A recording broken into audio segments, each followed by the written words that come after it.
Ndugu zangu, kwa nini chopa haijatua? Tarehe 4 nilifanya mawasiliano na kampuni moja tarehe 4 mwezi wa 5. Fanya mawasiliano na kampuni moja inaitwa Tanzania Airborne Services Limited kwa ajili ya kutuletea ndege. Mipango yetu hii hatujaianza jana wala juzi. Tumeianza mwezi mmoja uliopita.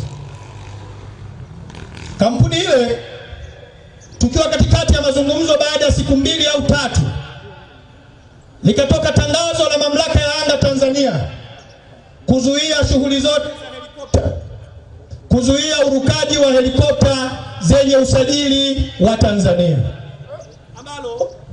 ambalo ni utaratibu wa kawaida, kwa sababu kuna mambo ya kitaalamu yalikuwa yanafanyika ya ukaguzi wa helikopta nchini.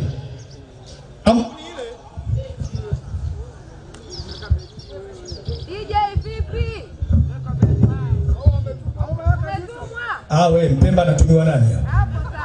Kwa mchezo ni betri tu.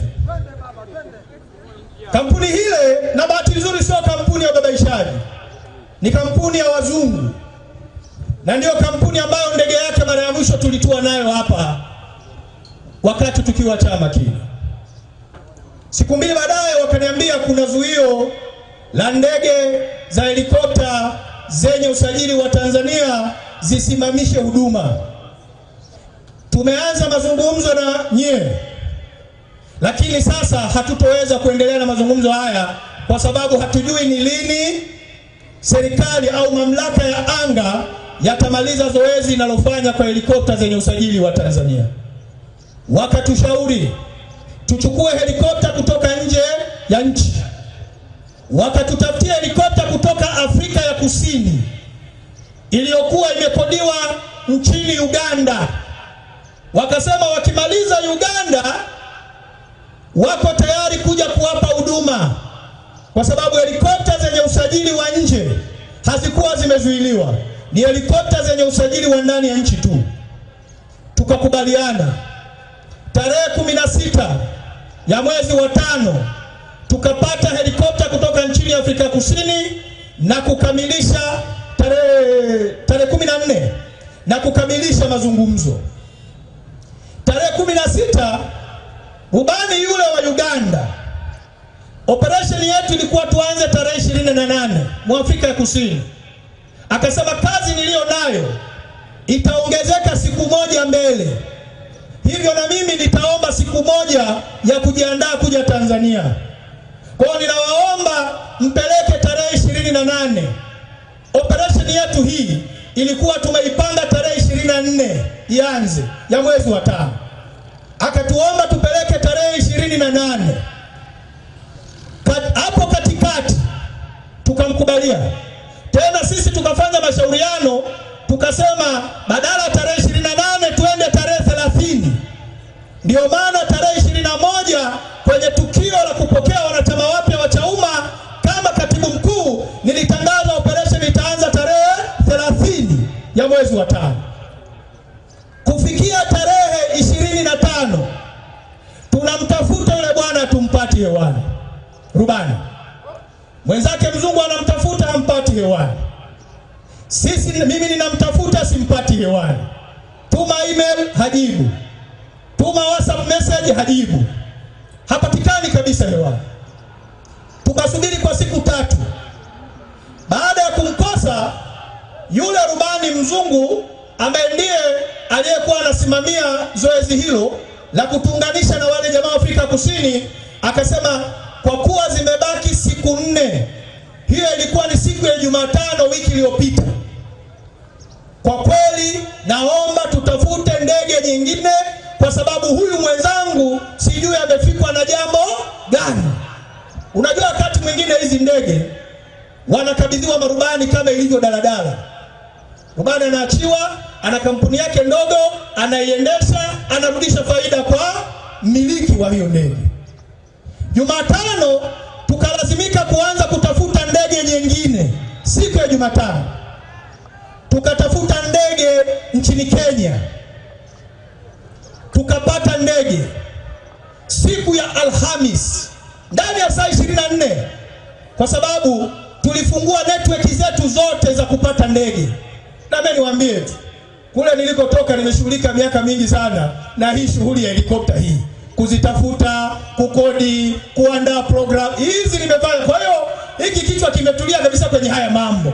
Ni simu 2-3 ukifungua ndege unapata.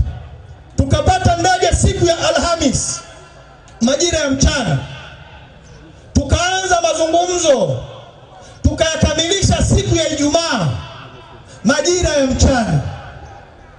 Tumekubaliana kila kitu, tukaomba kibali mamlaka ya anga Tanzania siku ya Ijumaa.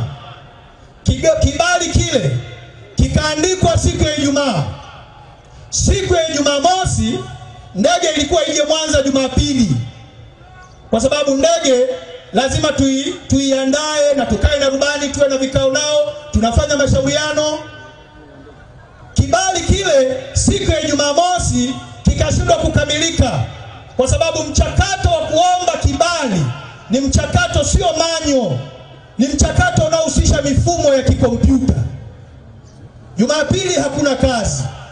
Jana Jumatatu mfumo wa TCCIA ukaleta shida kidogo, ukakamilika usiku. Mchakato, zoezi la kibali likaendelea, likaja kukamilika leo asubuhi majira ya 2:30. Kwa hiyo 2:30 majira kwenda 3 saa 4 hivi tukawasiliana na wenzetu wa Kenya kwamba tayari kibali kimepatikana, mnaruhusiwa kuingia Tanzania. Wenzetu wa Kenya nao kuna utaratibu lazima ufuate kwa upande wa kwao ili ndege nayo iweze kuruka ivuke mipaka ya Kenya. Na ndege yetu hiyo bahati mbaya sana ni ndege iliyosajiliwa Ethiopia Addis Ababa. Kwa hiyo wakaanza mchakato ule saa 5. Bahati mbaya yule aliyehusika na masuala hayo pamoja na rubani walikuwa nje ya mji. Kwa hiyo wakaanza kushughulikia majira ya saa 5. Tulitegemea ndege iondoke saa 6 iweze kuingia Mwanza saa 10 ili saa 11 tuweze kuwa uwanjani.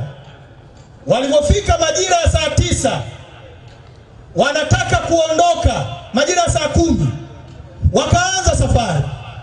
Wamefika mahala mamlaka za Kenya zinawaambia mnapokwenda hamwezi kufika kabla ya saa 11:30, muda ambao kimsingi mtaanza kulikuta giza limeshaingia. Kwenye ndege ya helikopta haitembei usiku. Kwa wanaangalia kitu kinachoitwa sunrise na sunset. Yaani jua linachomoza saa ngapi na linaanza kuzama saa ngapi. Hapa katikati ndio muda ambao helikopta inaruhusiwa kuruka. Wakalazimika kutua kwa dharura, wasiendelee na safari.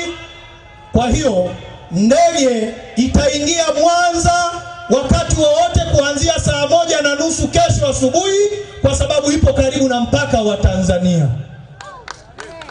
Tunafanya mashauriano na mamlaka za Tanzania, kama zitaturuhusu kesho saa 4 asubuhi tukutane hapa kuisalimia ndege yetu na kuipa baraka, tayari kwa safari ya siku 16 mchana na usiku kwa ajili ya ukombozi na kupaza sauti ya ukombozi wa umma.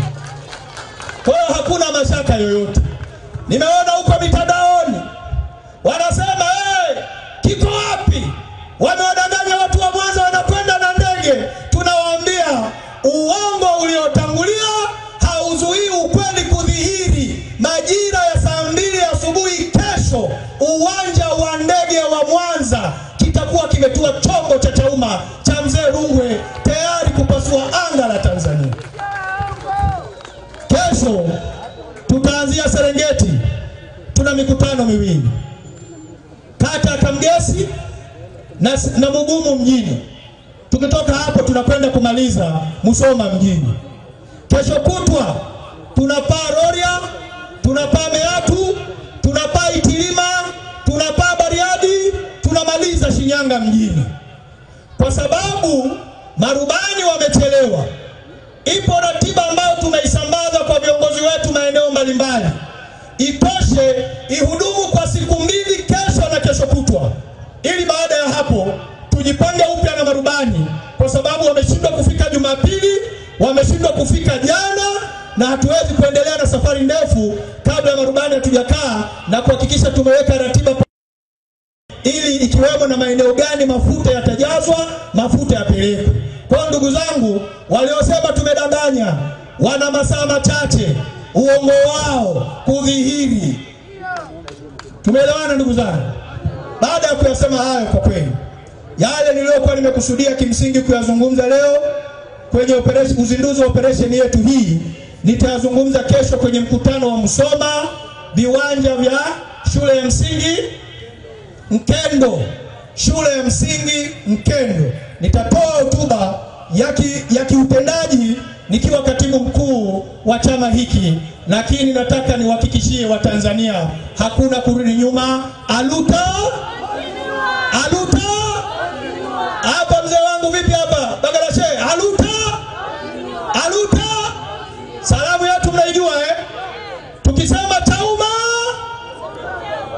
Chauma tunajibu nguvu ya ukombozi. Sawa? Chauma. Hapa washikaji zangu hapa Chauma. Asanteni. Tukisema nguvu ya ukombozi tunasema for change. Nguvu ya ukombozi for change. Kwa hiyo naomba niseme sasa, Chauma, nguvu ya ukombozi. Asanteni sana, mbarikiwe watu wa Mwanza. Mungu awabariki, tuombeeni safari iwe salama, tumalize ziara salama. Mheshimiwa mwenyekiti wetu wa taifa, wakili msomi, mwanasheria wetu Mzee Hashim Rungwe, watu wanamchukulia hapa huyu ni wakili wa Mahakama Kuu Tanzania. Kwa tutaomba awasalimie. Muda umeisha, zile nondo alizozipanga basi ajiandae, ikimpendeza mwenyekiti huwa aelekezwe, si ndio? Ikimpendeza basi nondo zile aziandae kesho kwenye viwanja vya Mkendo, shule ya msingi Mkendo Musoma mjini, na leo basi iwe itoshe kuwasalimia. Mheshimiwa mwenyekiti, karibu sana. Asante sana.